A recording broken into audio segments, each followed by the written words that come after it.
नमस्कार, आपण पाहताय वाचा इंडिया न्यूज आणि आपण आहात माझ्यासोबत. मी आहे सलीम खदीर. पाहूया मुंबईतील काही महत्त्वाच्या घडामोडी.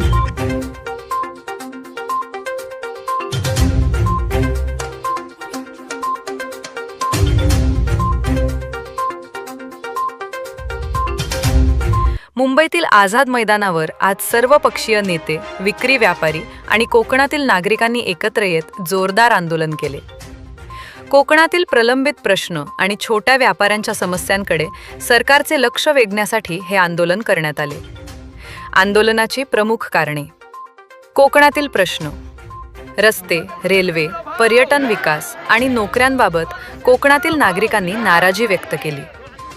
29 ऑगस्टपासून कोकणातील लाखो बांधव मुंबईत दाखल होण्याची शक्यता याआधीच व्यक्त करण्यात आली. ऍक्च्युअली कोकणी माणूस अजूनपर्यंत कधी रणांगणात उतरले नाही, कधी आत्महत्या केली नाहीये किंवा कोकणी माणूस कधी रडत पण बसलेला नाही. तो मनाने पण श्रीमंत आहे. पण आज अशी परिस्थिती आलेली आहे की खरोखरच जो परवाचा पाऊस झालेला आहे तिकडे पूर्ण असा सडा पडलेला आहे आणि अक्षरशः या सरकारने, देवेंद्र फडणवीसने त्यांची कुचेष्टा केलेली आहे. चेष्टा पण नाही, कुचेष्टा म्हणतात त्या पद्धतीने त्यांना जो भाव द्यायचा हे केलाय. म्हणजे कोकणी माणसाला फक्त ह्या मे महिन्यामध्ये त्याचं उत्पादन असतं. शेतीमध्ये तर आपल्याला माहिती आहे, आता शेती लोकांना परवडतच नाही करायला. त्याची नांगरणी, त्याची मोलमजुरी, पैशाने जेवढा पैसा करतो तेवढं उत्पादन मिळत नाही शेतीमध्ये. त्यामुळे कोकणी माणूस हल्ली शेती करत नाही. त्याचं उत्पादन काय? कोकम, काजू आणि आंबा, हे तीनच त्याच्यावर उत्पादनाचं साधन आहे. त्याच्यावर पूर्ण वर्ष चालतं त्या माणसाचं.